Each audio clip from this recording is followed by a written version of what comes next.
Good morning. First, a warning, this presentation is going to blow your head off the top of your shoulders. That's why that's like that. So be prepared. And secondly, understand that I'm not here to pitch you to be Lancaster, to do what Lancaster's done. Although we're very proud of who we are and what we're doing, I'm here to present a different outlook from a local government perspective. I've been doing this for 20 years now, and I think when you look at local government in a different perspective, it gives you kind of an idea of what we're doing as local government and what you can do as local government. So I've tailored this a little bit towards Ridgecrest. First of all, let's talk about the challenge of local government and the history of local government or society. The assumption that local government and society is here forever is not true. Right? We have histories of Angkor Wat, a civilization of 1 million people that vanished from the face of the earth. It is now the largest ruin in the world. Their economy was based on a transportation system of waterways. Those waterways dried up, so did their civilization. We have cities like Detroit, more modern, that had 2 million people in Detroit at one point in time. There's now 1 million people in Detroit as a result of the decline of the auto industry. We have Stockton locally, we have San Bernardino locally that have gone bankrupt because their economies were based on single source of revenues. They're still functioning and operating, they have not disappeared, but nonetheless they have seen some serious challenges. So as local government, we're not immune to this. We can't assume we're immune to this. So we have to look at our finances in a little different way. When you look at Ridgecrest specifically, 61% of your revenue is generated by sales tax or property tax. That's typical. I'm not saying Ridgecrest is any different than anybody else, that's typical. But if you were, imagine yourself in the business of making burgers. If you're making a burger for $10 and selling it for $8, you're gonna be out of business.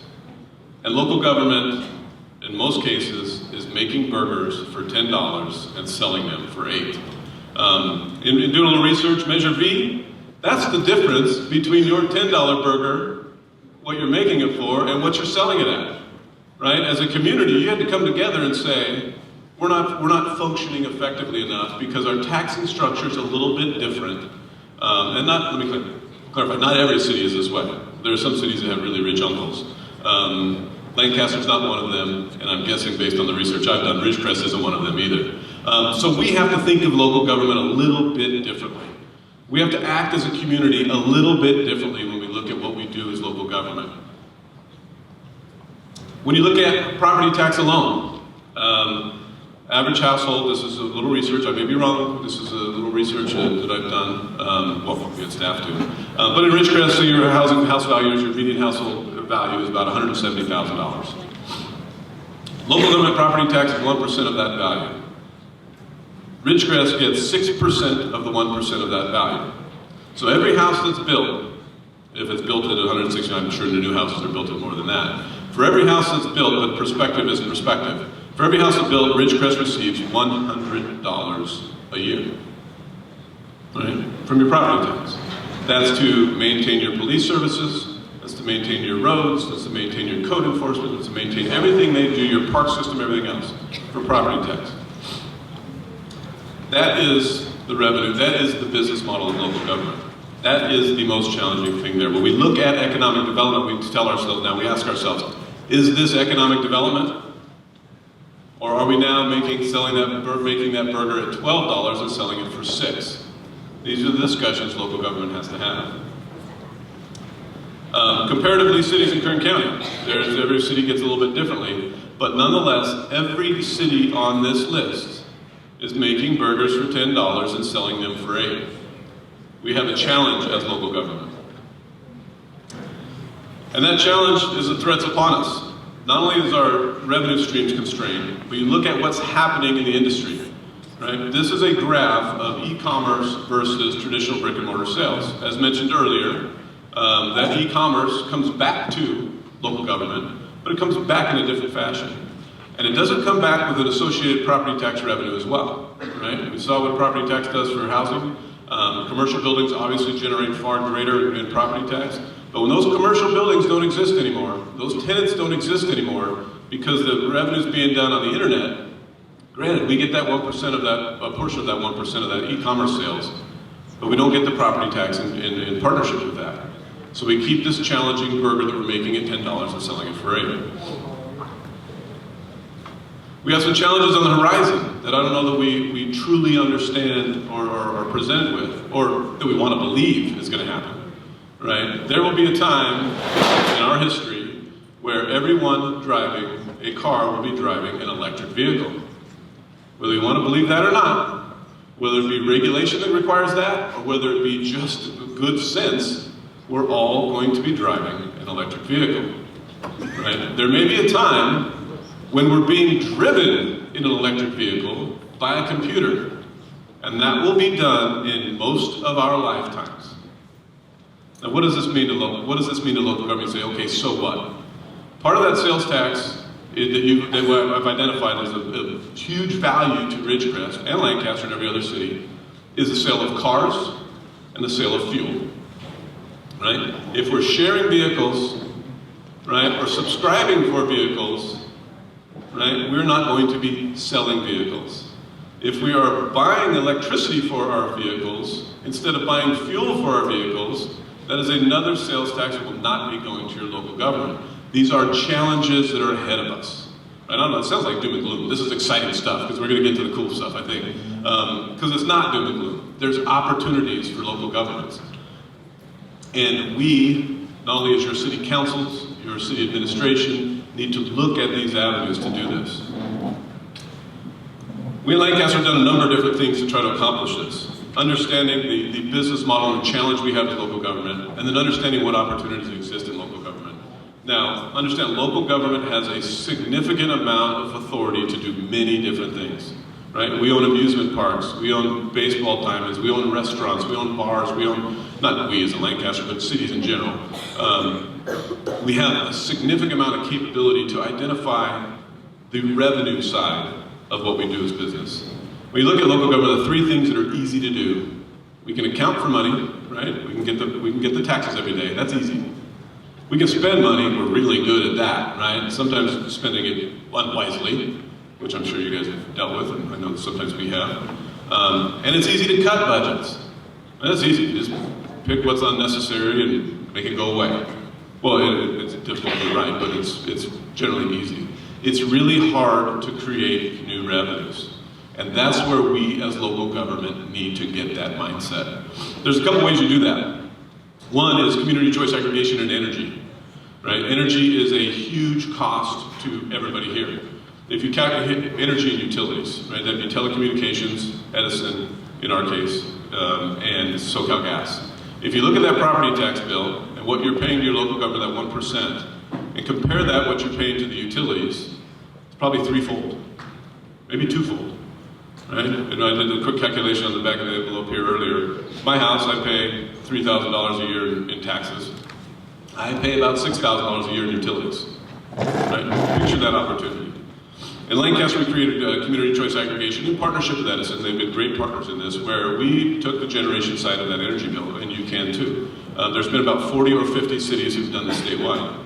If you picture that revenue stream, we have a $40 million energy budget in which we procure and sell energy for our citizens. Of that, there's about a 10% margin. And if you compare that to one big box business, Costco in Lancaster, Costco generates $1 million a year for the citizens of Lancaster. The energy revenue that we generate from community choice aggregation is $4 million a year. Now picture that from an economic development standpoint. To create or replicate 4 Costcos in this marketplace, you'd have to quadruple the population of the Antelope Valley, not just Lancaster. And with the quadrupling in population, you would then have to increase the level of services to that same level.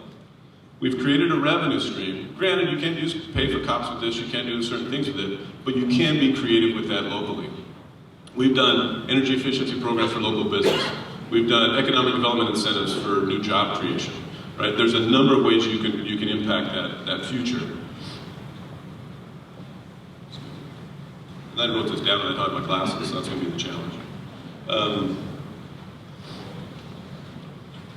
But I think as we look at the horizon and technology that's coming, we see this opportunity for microgrids, in which there will be a time in the future where we will be able to disconnect from the grid, and I think this is where Cal's head might be blowing off the top of his shoulder, sorry Cal, that there may be a time in which we disconnect from the grid, right? When we have a battery storage that's cost-effective enough and efficient enough, and a solar energy generation that's cost-effective enough and efficient enough, that we do not need to connect to the grid. Who are we going to give that to as local government? Who are we going to give that opportunity away to? Is it the private sector? Is it somebody else? Or are we going to look at those revenue streams as an opportunity for local government? We add to that opportunities in telecommunications and waste. We have Josh here, our partner in waste, right? There he is right there. An opportunity to say, is there value in this waste stream? We're currently throwing it away, right? It's garbage, right? Is there an opportunity in this waste stream? Is technology going to get to this point? You know, work with your partner in waste management and say, how do we capitalize on this as a community, right? There's waste to energy strategies where you can take waste, turn it into gas, and create energy, right? How do we think of that differently? It may not be an opportunity for every city, but there's an opportunity there. In Lancaster, we bought our streetlights, the ones that are in front of your house. And we bought them from Edison. Saved us money in buying them, retrofitted them to LED. We're working now with a company to put telecommunication services on that, Wi-Fi, 5G networks, that'll connect to our fiber system that's in our ground. We have fiber that connects all of our streetlights in Lancaster, so if you ever drive down there, they're supposed to be connected. It may not feel like it sometimes, but they are. We can use that fiber to deliver telecommunication services to our community wirelessly and generate revenue off of that. There are things like this that we can do as local governments that require no other regulatory authority, no other approval from anybody else. It takes approval from the community. And I think what's key to that is the community, right? There are oftentimes a community who resists this change, who looks to themselves and says, this is too risky. Those bozos in City Hall can't pull this off, right? Whatever story we're telling, right? But the reality is, and I hope I share today, the opportunity exists, and the reality is, this isn't a choice for local government, especially the type of local governments we live in, right? This isn't a requirement for local government.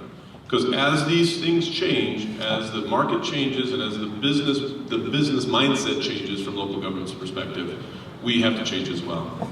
So I encourage you, right? And this is why I think Lancaster has been successful in some of these firsts, is we have a council that's visionary, right? We have a council that's willing to lead, and we have a council that's willing to take risks, right?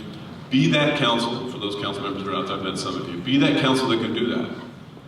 We also have a community that understands that we need to do this, right? We have to do this for our survival.